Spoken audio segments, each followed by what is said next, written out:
Bom dia! Antes eu só queria dizer que a Ana Maria está hoje exuberantemente linda, minha vizinha. Um beijo pra você, tá? Tem estado, Tem né? estado, É tem mesmo. estado. Essa semana também, por circunstâncias diversas, eu conversei com pessoas diferentes sobre um assunto bem igual. Pessoas perguntando assim, qual é o seu plano B? Plano B, plano B. Eu pensei, gente, o meu plano B, na verdade, é mudar para uma cidade que tem uma temperatura média de menos 20 graus negativos, que nem nesse planeta Terra fica. Esse é meu plano B. Nossa, não tem plano B? Não. Eu falei, aí eu vim pra cá hoje, pensei, não vou preocupar com o plano B, porque o plano B é bem depois. E o plano A é esse, é o do agora. E não tem nada mais importante do que o agora. Existe? Não, agora. O plano B, bem depois, no outro planeta, mas no outro planeta. Muito frio, se Deus quiser. E dieta? Será que a gente tem que ter a dieta A e a dieta Será? B? Qual que é a melhor dieta do mundo? Depois de tanta pesquisa, de tantos estudos, de tantos debates, os médicos finalmente chegaram a uma conclusão. Que regime é esse, gente? É o low carb, que corta carboidratos, pães, massas, farinhas e outros tipos de açúcar? Ah, ou será o low fat? Esse tira todas as gorduras do cardápio. Vale lembrar que a gordura tem muito mais caloria que o carboidrato. Mas então como é que fica? Tira o carboidrato ou vão tirar a gordura? O endocrinologista Dr. Bruno Halper e a nutricionista Patrícia Bertolucci vão dizer o que um estudo importante concluiu. Eles também vão falar de uma pesquisa recente feita com camundongos. Quanto mais peso eles carregam, mais emagrecem. Cientistas estrangeiros descobriram que isso só é possível graças a um sensor até então desconhecido no nosso corpo e que detecta as alterações de peso. É como se a gente tivesse uma balança dentro dos ossos. Então vamos lá para a pergunta que vale $1 milhão. Qual é a melhor dieta? Manda sua opinião pra gente, usa a hashtag Você no Bem-Estar ou liga 4002-2884. E a gente está aqui acompanhando o Bem na Fita com a nossa querida Nilessa Tait. A história da Nilessa começou com uma dieta de 1 ano, um regime super restritivo, onde ela cortou um monte de coisa. Isso não pode, isso também não, isso não, isso não, isso não. O que aconteceu? Quando acabou esse tempo, ela voltou à rotina e acabou engordando tudo de novo. E aí agora ela está no seguinte momento. A dieta é não fazer dieta. Aprender a reconhecer os sinais do corpo. Será que está funcionando?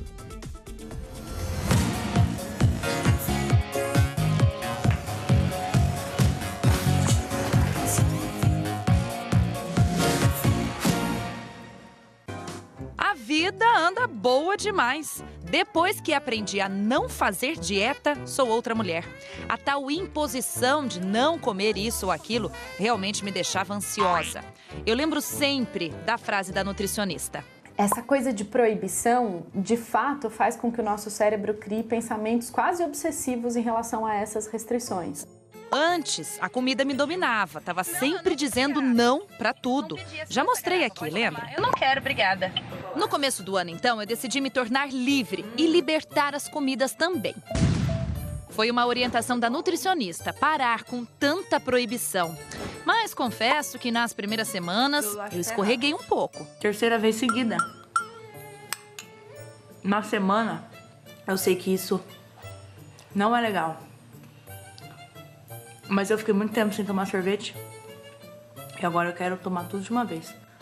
Mas eu descobri que isso acontece, é normal. É um período que pode acontecer, ele geralmente acontece de maneira transitória e depois as pessoas começam a se reorganizar e entender que, na verdade, o comer automático, que acaba sendo de comidas que antes eram proibidas, ele passa a ser o comer genuíno.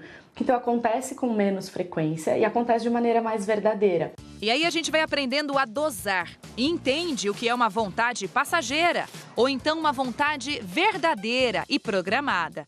Por isso eu me permito sim comer o que gosto. Gosto de verdade, num lugar específico e me planejo para isso. Essa batatinha aqui é a melhor, na minha opinião.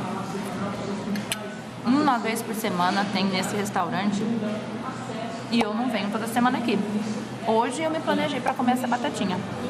E uma coisa é certa, quando você come com prazer, você come menos. Quanto mais você entender a sua vontade, você respeitar a sua vontade, melhor você vai comer. E até alguns estudos mostram pra gente que além de melhor, até menos você come. Na hora do almoço mesmo, o meu prato nem dá 300 gramas, só que eu como o que eu gosto. Arroz, feijão, bife, farofa e uma alface. É tudo que eu preciso. Quando a vontade é emocional ou só da situação, eu já sei identificar também. Cheirinho de pão na padaria, vontade passageira. Não precisa comer. Quando dá fome, eu como alguma coisa para matar a minha fome e que me dê nutrientes. E olha, o mais interessante é que essa nova relação com a comida não funcionou só para mim, não. Funcionou também para Ana Paula. A Aninha é a editora que monta tudo que eu gravo na rua. Inclusive, ela está editando uma reportagem do Bem na Fita. E ela assiste a tudo, viu? Entrevista na íntegra. E aconteceu algo muito interessante com ela também. Vou tirar esse fone aqui. Oiê! Oiê! Me diz uma coisa, o que você me contou esses dias aqui?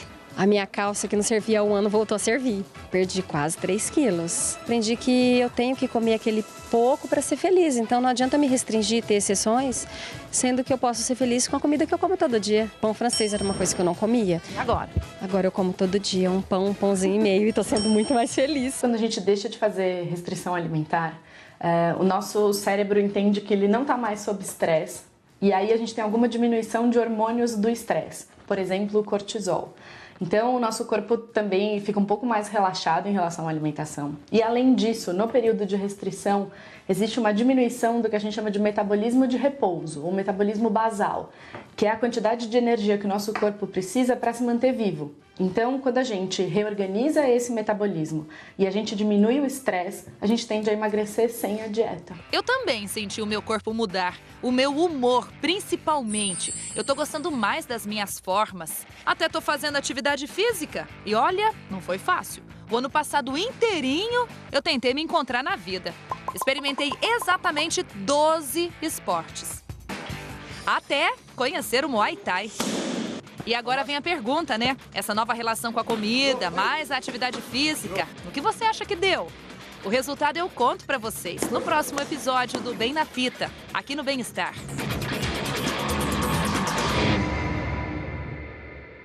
Dá pra ver essa felicidade no Muay Thai, Nilessa, que delícia. Agora, me lembrou muito uma frase do Fernando, doutor Bruno. Resista a tudo menos às tentações. É assim ou vamos com calma? Não, eu acho muito legal a ideia da gente tentar entender mais se quando você está com vontade de comer é por fome, é por questão emocional e tudo mais. Isso é muito importante. Mas também é importante entender que o nosso corpo, quando você emagrece um pouco, ele vai de alguma maneira aumentar a fome, fazer com que sua saciedade diminua. Então, assim, não pode ser uma situação totalmente livre. Posso comer tudo que eu quero e vou emagrecer com isso. Você tem que aprender a entender melhor sua relação com a comida, evitar restrições muito, digamos, severas, mas entender que realmente para você conseguir manter peso a longo prazo, você vai ter que comer menos do que você comia anteriormente. E hoje a gente vai mostrar um estudo que foi feito entre essas duas dietas que estão aqui na frente, low carb ou low fat. Qual é melhor? Vamos explicar primeiro como é que foi feito esse estudo. Foi um estudo grande com bastante gente, 609 pessoas, homens e mulheres, entre 18 e 50 anos. O que eles fizeram, doutor Bruno? Basicamente dividiram o grupo em dois, tá? Um grupo em que você restringia mais carboidratos, ou seja, evitava de alguma maneira comer pão, bolachas, mesmo, por exemplo, batata, arroz e tudo mais. E o outro grupo que fez uma restrição maior de gorduras, cortando queijos, carnes gordurosas e assim por diante. É importante lembrar que esse estudo não é que no momento em que um grupo cortou carboidrato, ele podia comer qualquer gordura. Ou no momento em que ele cortou gordura, ele podia comer qualquer carboidrato.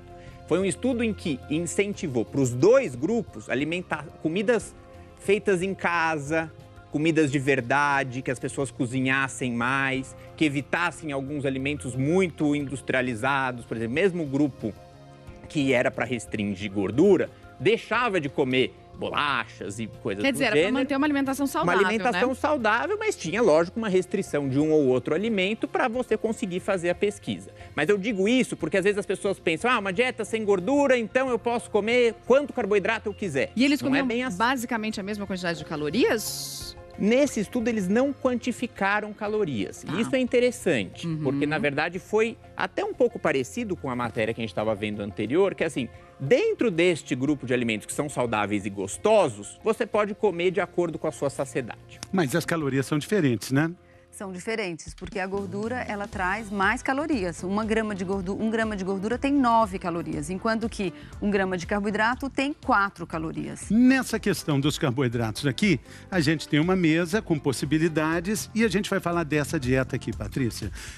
A princípio, vamos fazer as restrições que são necessárias nessa dieta, seguindo rigorosamente ela, né? Então, numa dieta low carb, você vai diminuir proporcionalmente a quantidade do carboidrato dessa dieta. Então, todos os alimentos que contêm farinha, açúcar, algumas frutas que têm um índice glicêmico mais alto, vão ter quantidades controladas. Isso não quer dizer que a pessoa não deva comer nenhum carboidrato, porque a dieta low carb você vai controlar essa quantidade de carboidrato e pode comer de forma mais livremente os alimentos que têm gordura que seriam proibidos na dieta low fat. No caso do abacate, da castanha, do azeite, eles terão que ser introduzidos porque esses alimentos vão te dar um poder de saciedade maior. É uma dieta com mais proteína, né? E a gente tira, então, aqui esses alimentos mais ricos em carboidrato. Claro que a lista é maior do que a gente está mostrando aqui, né? Aí inclui o arroz, tem muito mais coisa que não pode com carboidrato. Mas, basicamente, para a gente entender, a divisão está feita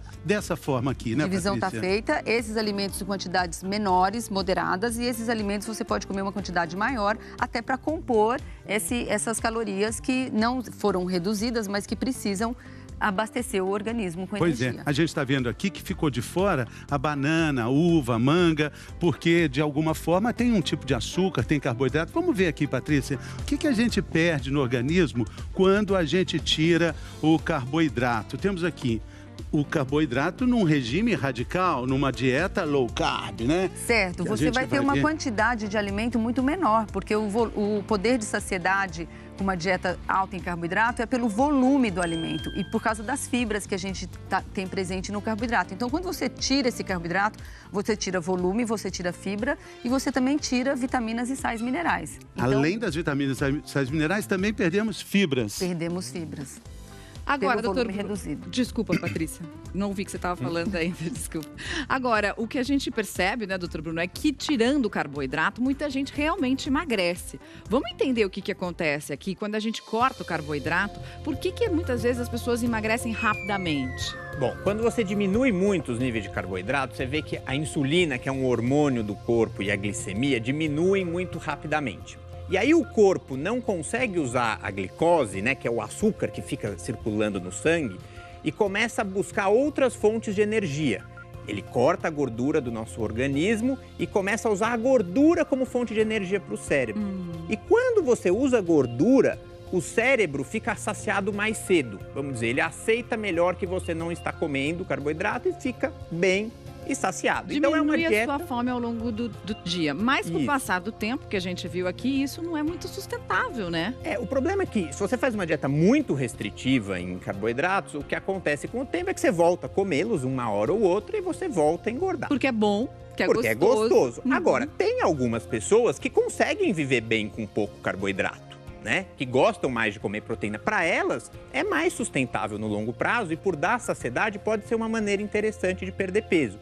Ou seja, não é um absurdo, mas o grande problema de toda dieta restritiva é como vai ser o longo prazo. O depois, o efeito sanfona, que a gente tanto quer evitar, né? Exatamente, que pode acontecer com qualquer coisa que você faz por um tempo e depois deixa de fazer.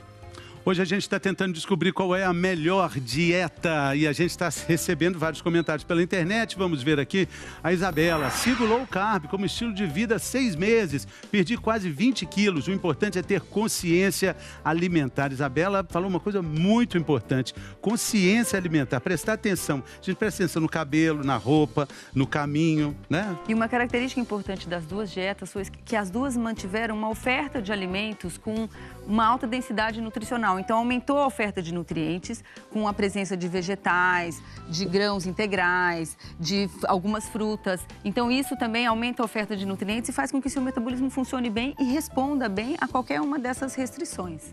A gente já explicou a dieta low carb, agora vamos falar um pouquinho da dieta low fat. Doutor Bruno, a gente está aqui com esses alimentos mais gordurosos e esses daqui são os que eles não podem, é isso? Essas coisas que são mais gordurosas, tipo bacon, tipo fritura, tipo uma picanha com bastante gordura, leite integral, que também é um leite que a gente sabe que tem mais gordura, isso não pode. Exatamente. Quer dizer, a ideia de você cortar a gordura é cortar aqueles alimentos que têm uma quantidade de calorias muito grande. E aí são excelentes modelos, né? Alimentos fritos, em geral, que você faz na manteiga, faz no óleo e que, com certeza, na hora que você corta, você diminui o número de calorias. Esse tipo de dieta não dá a mesma saciedade do que uma dieta pobre em carboidrato. Por isso, a perda de peso nos estudos, geralmente, ela é mais lenta. Mas depois a gente vai ver se foi melhor, se não foi, enfim, isso fica mais pra frente. E aqui a gente está mostrando, né, Patrícia, o que entra nessa dieta low fat, que são alimentos menos ricos em gorduras. Alimentos, né? A gordura animal entra, mas os alimentos que são mais pobres, então a carne magra, os derivados de leite desnatados. Então, todas essas gorduras, esses alimentos que têm uma quantidade menor de gordura, poderiam ser liberados nessa dieta. Uhum. A gente mostrou o que acontece com quem faz uma dieta radical com os carboidratos e vamos ver também o que acontece quando a gente corta radicalmente a gordura, né? Um giro de 360 graus para a gente entender aqui, olha só. A gordura é fundamental na produção de energia e hormônios, Patrícia? A gordura é essencial para veicular algumas vitaminas lipossolúveis, a vitamina A, a vitamina D, a vitamina K. E ela também é precursora dos hormônios. Então, todos os hormônios do nosso corpo são fabricados a partir da gordura. Então, se você faz uma dieta com uma quantidade de gordura muito baixa, você pode ter esse prejuízo também na produção hormonal. E tem também uma queda da energia, claro, porque ela também é uma rica fonte de energia. Agora, doutor Bruno, então vamos entender, finalmente, o que aconteceu com esse estudo, onde 609 pessoas foram acompanhadas ao longo do tempo, fazendo metade a dieta low fat, metade a dieta low carb. Quem ganhou? Qual a melhor dieta? Vamos ver.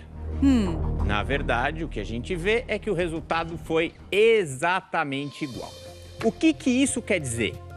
Existe que qualquer dieta serve? Não, significa que você tem que achar aquela dieta que mais faça sentido no seu estilo de vida. Como eu estava falando, tem gente que não liga muito para comer carboidrato. Então, se fizer uma dieta com pouco carboidrato, vai dar certo, porque vai ter mais saciedade e vai viver melhor. Mas para aquelas pessoas que precisam um carboidrato, você amam pãozinho, amam macarrão, pizza, aí fica muito difícil, né? Isso, você cortar alimentos com mais quantidade de gordura pode ser uma estratégia boa. Então, o recado aqui é: o que vai melhor no seu estilo de vida? Na hora que você parar para pensar e responder essa questão, talvez você ache a melhor solução. Sempre lembrando que a qualidade dos alimentos é muito importante. Agora a gente tem uma outra notícia ótima, que é a seguinte, que carregar peso, tipo essa mochila aqui, se carregar peso emagrece. Nosso destemido correspondente do interior, Rafael Castro, mostra agora uma pesquisa feita com os ratos que prova exatamente isso. Os que carregaram mais peso, tipo eu, carreguei hoje uma sacola de abacate que eu trouxe para você, Mariana. Emagreci mais. Minha dieta low carb com high fat. Vamos ver, conta pra gente, Rafa. Será que esse peso todo nas costas ajuda a emagrecer?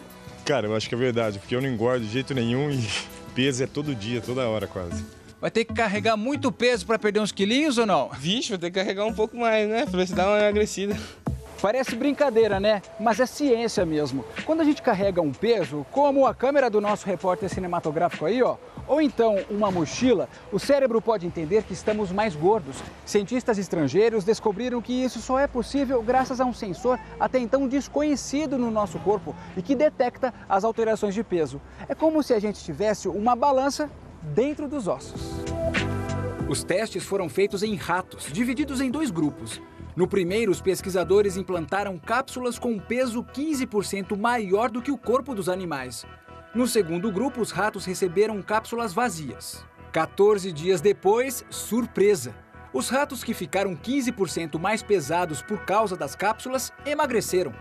Já o outro grupo, com cápsulas vazias, não perdeu peso. Para os pesquisadores da Suécia, Estados Unidos e Canadá, a explicação está nas células do osso. É que elas produzem um hormônio, um sensor, capaz de sentir o peso do corpo e avisar o cérebro para aumentar ou diminuir a fome.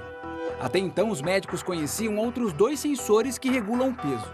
A leptina, produzida quando o corpo está com excesso de gordura, e a grelina, fabricada quando o estômago está vazio.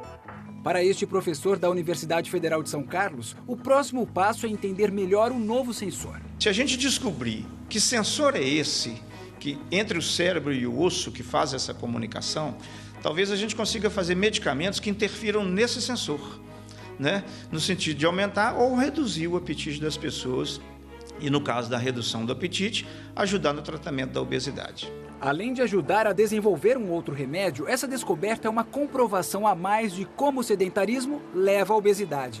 Quando a gente fica em pé, os ossos das pernas sentem o peso do corpo e avisam o cérebro para comer menos.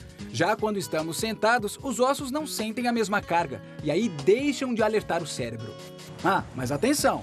Colocar peso nas costas não vai ser a solução do problema, né? Pode até criar outros problemas ortopédicos, musculares, de coluna e outras coisas. A questão é não ser sedentário, é movimentar, é ficar em pé, praticar atividade física, porque tudo isso estimula o osso em função da carga que o osso recebe e a partir daí, então, o osso poderia produzir esse sensor a mais que ajuda a diminuir o apetite.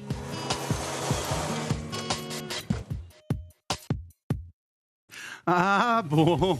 Então quer dizer que você adianta sair carregando abacate pra lá e pra cá, vir de bicicleta e carregando abacate, achando que estava emagrecendo. Não é bem assim. Não, mas tava, né? Porque a bicicleta ajudou nesse caso. Né? Saiu do sedentarismo, né, doutor Bruno? Isso é o mais importante. A gente viu essa história de ficar sentado, a gente sempre já falou aqui no Bem-Estar que o sentar é o novo fumar, né? É interessante essa pesquisa porque ela levanta essa ideia de que a gente ficar muito tempo sentado, mesmo que outras partes do dia você faça bastante exercício, mas se você passar boa parte do dia sentado, pode ser que seu corpo reconheça que você está mais leve e aumente seu apetite por si só, né? É claro, o que a gente já sabia é que, lógico, se a gente carrega mais peso, você vai gastar mais energia. Isso até aí já se sabia. O que esse estudo sugere é que a gente tem uma balança dentro da gente, que quando a gente emagrece, a nossa balança fala, opa, tem alguma coisa errada, vamos comer mais. Então, a gente talvez estimular de alguma forma isso pode ser um futuro para o tratamento da obesidade. Mas com certeza não vai ser levando essa mochila para cima e para baixo, Fernando. Não, eu já me convenci. Daqui a pouco a gente vai falar de uma fruta levinha de carregar, mas linda de olhar. A pitaia tá no tempo. Olha que lindezura que ela é. A gente vai saber mais sobre ela daqui a pouco, depois do intervalo.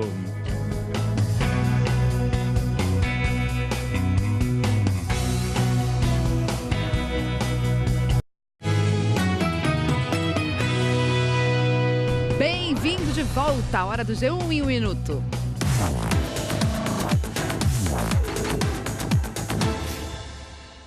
Bom dia para você que está vendo o Bem-Estar. A gente começa a semana com notícia internacional. Desde que saiu a notícia do envenenamento de um ex-espião russo na Inglaterra, vários países anunciaram medidas de retaliação. Agora, os Estados Unidos também. O presidente Donald Trump disse que vai expulsar 60 russos do país, entre eles diplomatas e outros funcionários do governo. O Trump disse ainda que vai fechar o consulado russo em Seattle.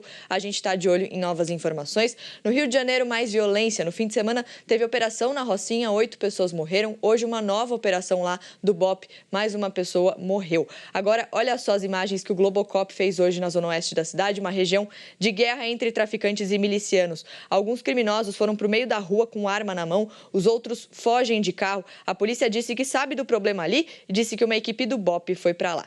Para terminar, notícia de saúde sobre febre amarela. As notificações de casos da doença aumentaram mais de 60% depois do carnaval. Olha aí no gráfico. Disparou depois do dia 10 de fevereiro. Uma das hipóteses é que tinha muita gente circulando nas áreas de risco. Só para lembrar que notificação é quando o médico avisa os órgãos de saúde que atendeu alguém com a suspeita da doença. Não necessariamente essa pessoa teve febre amarela, mas vale como um alerta de qualquer maneira, né, Mari? Fê? Claro. Sem dúvida, Maricota. E valeu, parceira, por ontem, hein? Parabéns, hein, pela vitória, hein? Valeu. Sim, voltamos com o troféu. Todo mundo voltou com o troféu, né, Mari? Uma é Ding e outra Dong, e as duas são Ding e Dong. Valeu, parabéns. Mari, bom trabalho. Beijo, gente, até amanhã. Beijão. Bom, vamos falar, se tivesse o concurso de Miss Brasil, Miss Mundo das frutas, quem ganharia? Ganharia ela, sem dúvida nenhuma. A Pitaia, maravilhosa. Pitaia. É tempo dela. Lá de Uberlândia, Fernanda Vieira apresenta a Miss Pitaia.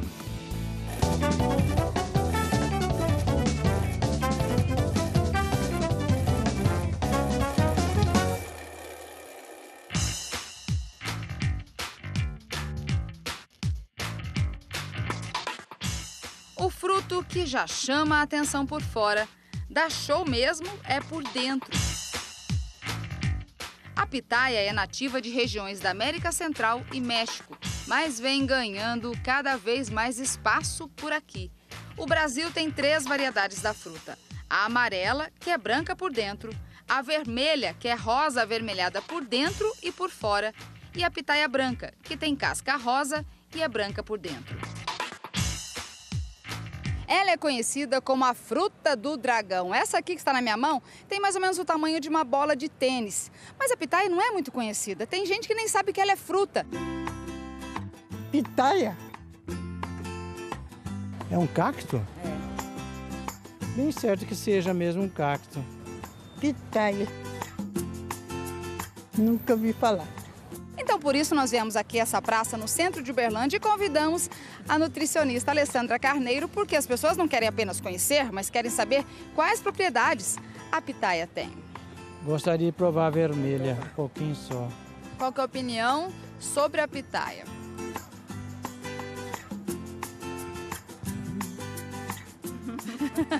Não quero falar não, tô comendo. Deliciosa, viu?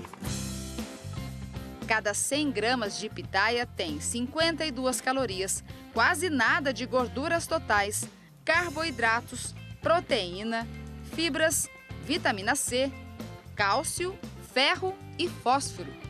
E os benefícios não param por aí. É a fruta da beleza. Só aí já dá para dar uma animada, né? Não é bom? Gostosa, essa né? Sementinha, É. Ela é rica em ômega 3, que ajuda a diminuir o colesterol ruim. E tem fibra também pra gente não ficar se sentindo inchada. É boa, não é? Uhum. A pitaia também vai muito bem antes e depois da malhação. Porque ela é uma fruta muito rica em vitaminas do complexo B. E toda fruta que é rica em vitaminas do complexo B, ela te ajuda a tirar a fadiga muscular, ela te dá uma fonte de energia, ela tem potássio, ela tem fósforo. Ela parece sim com um kiwi, né? Lembra bastante, gostoso. A colheita da pitaia vai de dezembro a maio. Já é colhida madura. As com casca mais rosadinha são as mais doces. Quando ela começar o fruto, que nem tipo o coloniza, que nem aqui vai cair poucos dias, aí você vem e já aproveita o embalo dessa flor aqui que vai cair, vai ficar só o fruto e você joga um adubinho no pé. Então o fruto vai ficar um pouco mais grande e mais doce. Depois de colhida, a fruta aguenta até 30 dias em locais refrigerados. Quem é fã de doce pode usar a pitaia para fazer pudim de Maria Mole, geleia e suco. Ela vai bem com tudo. Deixa a mesa assim muito rica, né? Fica muito legal mesmo.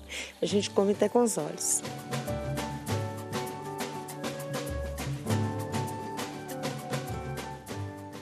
Faltou mandar um pouco aqui pro estúdio, hein?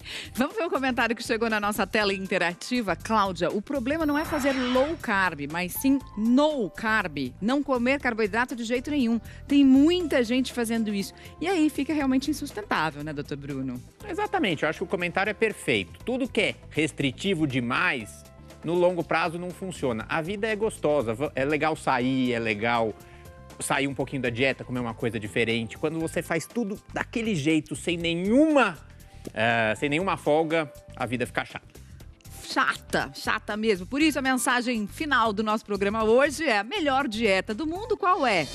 É aquela a que você se adapta melhor. É aquela que serve pra você, a que você consegue fazer e manter. Tipo o Fernando Rocha, olha só o exemplo. Então, há 3 anos eu não faço dieta e venho mantendo esse corpício que encerra o programa de hoje. Muito obrigado, Patrícia, doutor Bruno. Muito obrigado. Ótima semana. Tá tudo lá, hein, gente? Globoplay, se você quiser rever alguma coisa, tá só começando essa semana. Vem aí a Fátima Bernardes com mais um encontro. E a gente volta a se encontrar amanhã. Se cuida!